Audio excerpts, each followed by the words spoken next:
नमस्कार, जोहार। मैं doctor Rani, elevation college, assistant professor of elevation, department of commerce.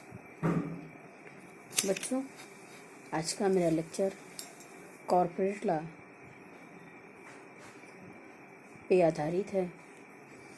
आज ये मेरा दूसरा लेक्चर है और आज के लेक्चर की शुरुआत मैं कुछ छोटे छोटे प्रश्नों को लेकर के कर रही हूँ।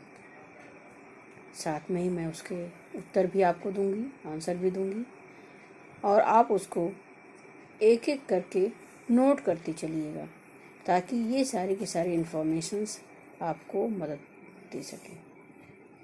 सबसे पहले तो इसमें प्रश्न उठता है कि भारत में सर्वप्रथम कंपनी अधिनियम कब पारित किया गया?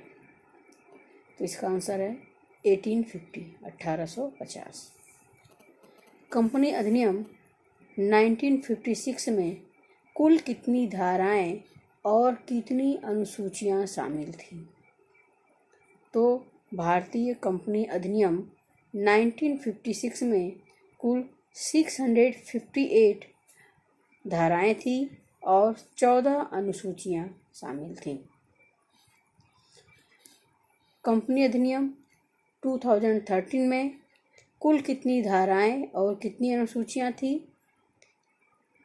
तो कंपनी अधिनियम 2013 में कुल 420 धाराएं तथा 7 अनुसूचियां शामिल थीं।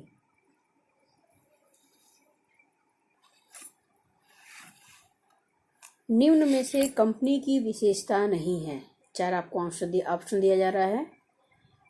कृत्रिम वैधानिक व्यक्ति, अविच्छिन्न उत्तराधिकार, सार्वमुद्रा और नागरिक। प्रश्न फिर से सुनिए। निम्न में से कंपनी की विशेषता नहीं है।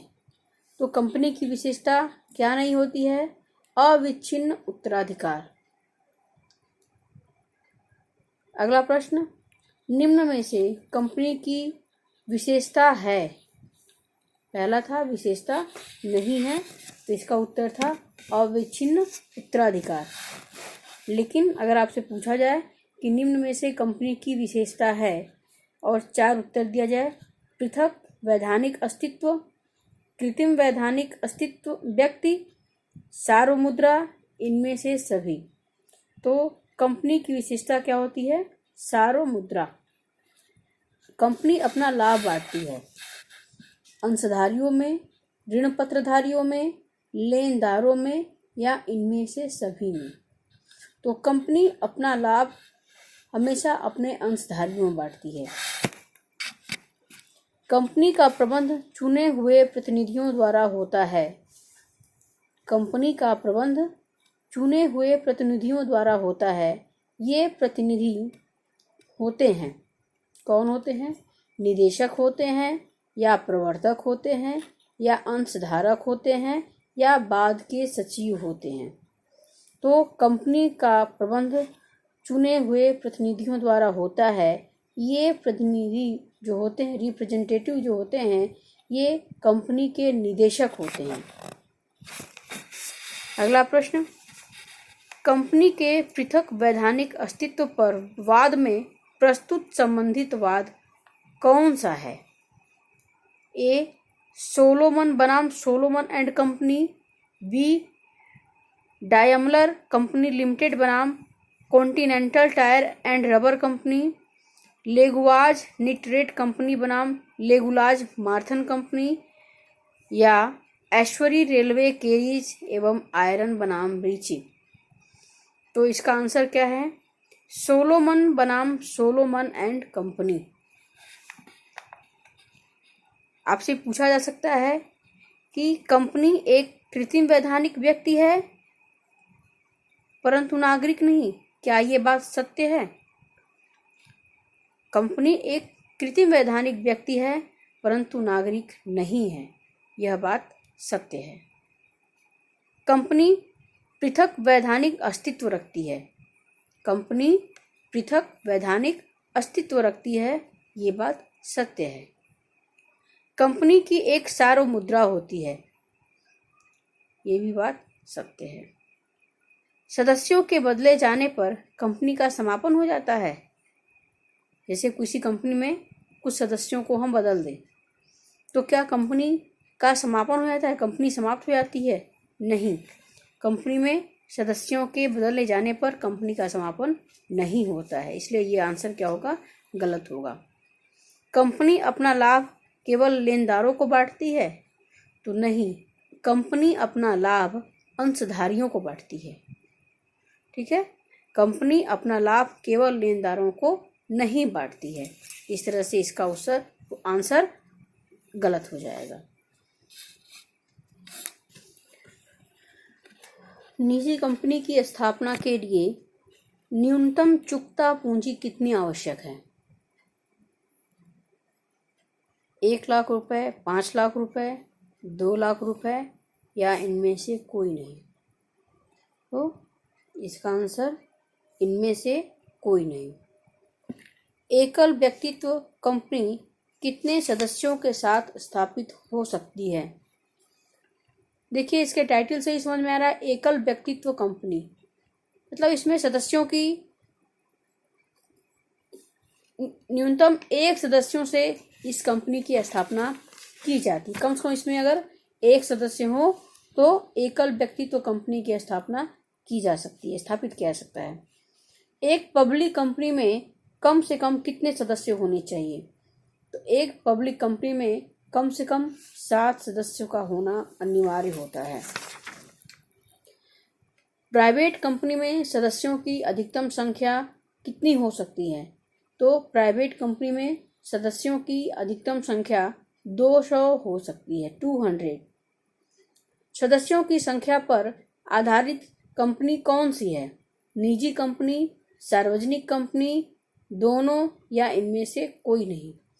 तो सदस्यों की संख्या के आधार पर निजी भी कंपनी है और सार्वजनिक कंपनी, दोनों कंपनियों में सदस्यों की संख्या निर्धारित होती है और उसी निर्धारण के आधार पर ही हम ये कह सकते हैं कि ये निजी कंपनी है या सार्वजनिक कंपनी है।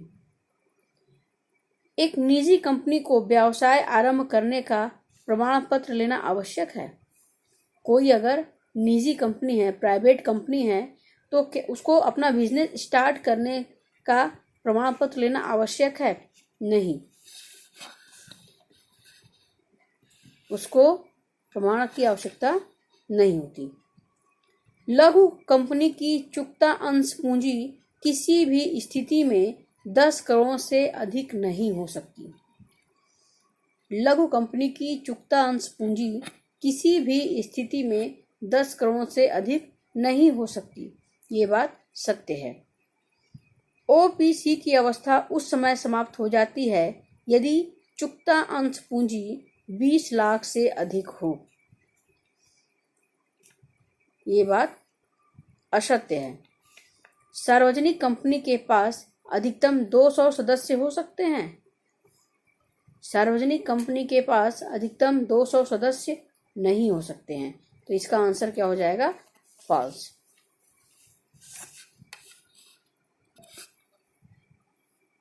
कंपनी के निर्माण के लिए कौन व्यक्ति जिम्मेदार होते हैं? सचिव, संचालक, प्रवर्तक या अंकेक्षक? तो कंपनी के निर्माण के लिए प्रवर्तक व्यक्ति जो होते हैं वही जिम्मेदार होते हैं।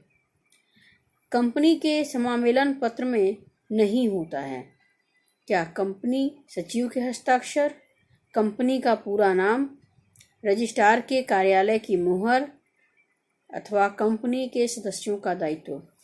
तो कंपनी के समामेलन प्रमाण पत्र में कंपनी सचिव का हस्ताक्षर नहीं होता, बल्कि उसमें रजिस्ट्रार के कार्यालय की मुहर होती है, उस पर कंपनी का पूरा नाम अंकित होता है और कंपनी के सदस्यों का दायित्व लिखा होता है।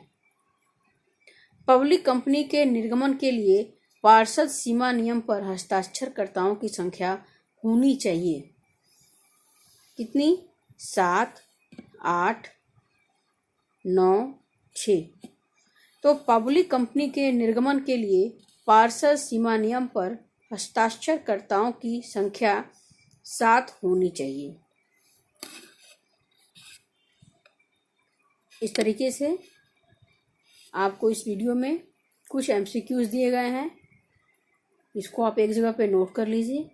और अब इन सारे MCQs से रिलेटेड डिटेल्स आपको हम अपने अगले वीडियो में दे रहे हैं। तब तक के लिए नमस्कार।